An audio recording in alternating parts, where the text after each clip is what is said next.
In today's episode, we're going to be going over some of the tokenomics and what Illuvium is, and getting into some more finer details. Here we go. Hello, hello, hello. Welcome to my space. Welcome, whether it's morning, afternoon, night. Appreciate you tuning in. And today we're going to just be talking about some things pertaining to Illuvium. What is ILV token? What does it mean to us as a player, an investor? How we can profit off of it, how we're going to be using it in the game to buy, sell, trade our alluvials, and the gas, the fuel, the costs of actually playing the game, and what that could actually look like for our future of the game and in the next year. So let's get into it. So here we've got some infoluvial documents that I've stolen off of the Discord. Thank you, all of you shiny shard people. I don't know who actually created this. Maybe it actually says on here somewhere and I haven't noticed, but I've been looking at this for a while now, and I just want to run through this data real quickly and talk about it with you guys. So in Illuvium, we are built off of the IMX protocol. So we're going to be getting away from Ethereum and the fuel costs. However, you will be able to onboard with Ethereum and your USD is the plan. So you will be able to play Illuvium with either Ethereum and your USD. Possibly have like your bank account or a credit card attached to a wallet, if you will, just like you do in like Fortnite. Whenever you onboard money to buy skins and things in the in-game store. So ILV is an ERC20 token on the Ethereum blockchain. It is primarily used for governance of the protocol. ILV is used to vote in a new Illuminati council every 3 months via the quadratic voting system. ILV is also used for staking and to be eligible for revenue distribution. So it shows you right here, this is your ILV token. This is what can be traded on the open market. This is what you spend in the game essentially. But there's an ILV and an SILV, or a monetary ILV for the game. And if you're staking on the sushi swap pool, you're going to have to use a 50/50 ILV and Ethereum to do that. So the difference is ILV is akin to a gift card for the Illuvium universe and has no outside value other than in the Illuvium economy. It cannot be used for player-to-player transactions, only in-game purchases such as land, shard curing, travel to different regions, crafting, and weapons and armor. Okay, and so that's kind of right here. Illuvatars, all your skins, the land, etc. How to acquire SILV. The only official way to buy SILV is through yield farming, through staking. There is also an unofficial pool set up by the community members on the Uniswap. Purchase it directly from there. Again, 50/50 between ETH and ILV. Copy the token address, and there's the market, right? So that's pretty much the rundown of the information right there, and this is the fun one that we're going to get to talk about. So because this is a play to earn game, we will be able to play the game, and some of this information is a little outdated now, but basically to explore, to harvest, to craft, and capture your alluvials, you'll need to spend some form of money. You'll have to keep topping off your account, like add on $50 here or there, $100 here or there to continue playing Illuvium, unless you're able to make that kind of return on the money that you do play with whenever you're capturing and selling your alluvials within the Illuvidex and trading with other players. So their estimated cycle was going to cost anywhere between $30 and $50 US. and this was created last year. So this is 2-3 months or more out of date now.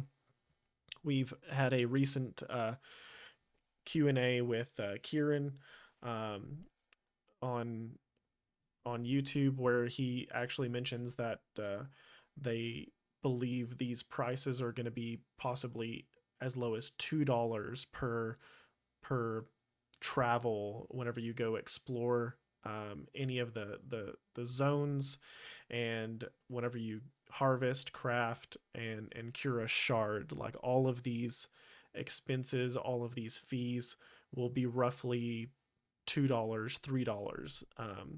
So there'll be very microtransaction focused whenever you're talking about the economy of the game. They would rather you spend that $2 or $3 many times over, rather than just do like one big adventure out into Illuvium per day. They want to make it very feasible so that you can spend some money, go adventure, go make some money on capturing alluvials, etc., and sell them maybe, and then continue to keep adventuring. Ideally, maybe you can add $100 to the game, and you can make so much money off of capturing these alluvials, these NFTs, and selling them and trading them on the open market, that you may never have to onboard or on ramp any additional funds to continue playing the game anyways. That would be ideal for a lot of people, right? But that may not be the case, um, especially if you're collecting. So down here again, we're spending money on crafting shards, weapons, armor, hunting and capturing alluvials, and these can all be traded on the Illuvidex for ETH. The Illuvidex is a marketplace where all the NFTs are traded. So think OpenSea, but within the platform of Illuvium. And you can earn passive rewards through your staking. So we were talking about staking on the last slide. And basically what staking is a savings account, if you will. Whenever you put up your money, whenever you invest your money and let the bank hold your money, you earn a yield off of that money. And this is no different. You're just buying the ILV token, you're buying the in-game currency, and you're staking it so that you can earn a yield from the game, from the governance of the token, and you earn revenue distribution. And so, just like it says here, all staked coins in the protocol are eligible for revenue distribution. 100% of the revenue generated by the protocol is distributed back to the stakeholders. So we know that we'll be spending all this money, even though they are micro franchises, micro, mi, mi, micro purchases. This is English is hard today.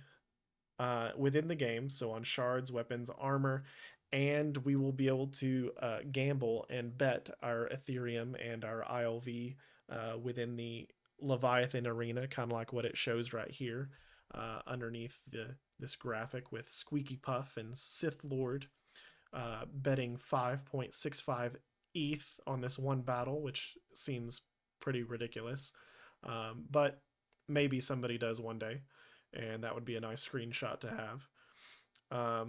But when all of these things are spent in the game, and the game essentially earns that revenue from those purchases, all of the revenue from that is going to the shareholders, the people who are staking the token. So if you are staking token, you can earn a little bit of the revenue distribution there. That would be very huge. So if exploration isn't your style, there are other ways to earn too. You can head over to the arenas and battle it out. Earn ILV by climbing in the leaderboards in survival or ranked mode as well. And then here it talks about, if you're feeling lucky, the Leviathan arena is where you can wager and battle other players for Ethereum. And there you have it. Fight for ETH. So this is going to be huge. Essentially, if this game is anything like Axie Infinity, with how good the game looks, how good it seems to be able to play. Axie Infinity is basically your phone game, like Angry Birds. Yeah, you can repeat it, you can play it all day long, and it's I'm sure it's fun to earn um, a little bit off of that per day.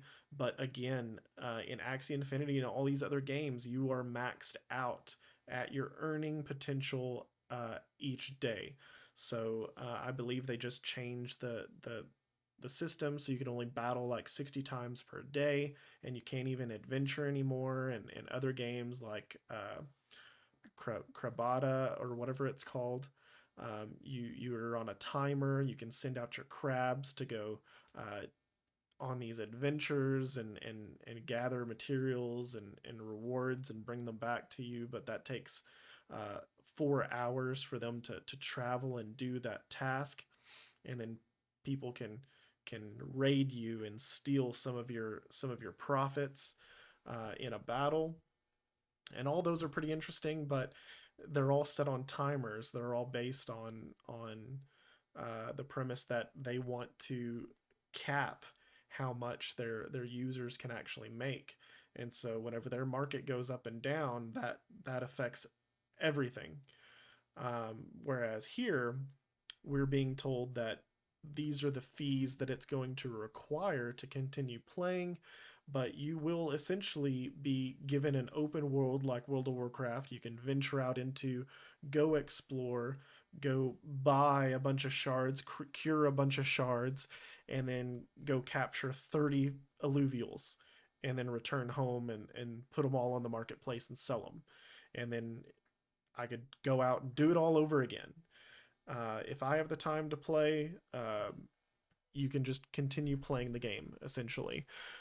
They have very incredibly smart economists that are working on this game and trying to make everything profitable for the shareholders, for everybody staking the coin. If you don't know anything about crypto gaming projects, you just understand this one little simple fact that they pay their staff by giving them a share of all of these ILV tokens up front.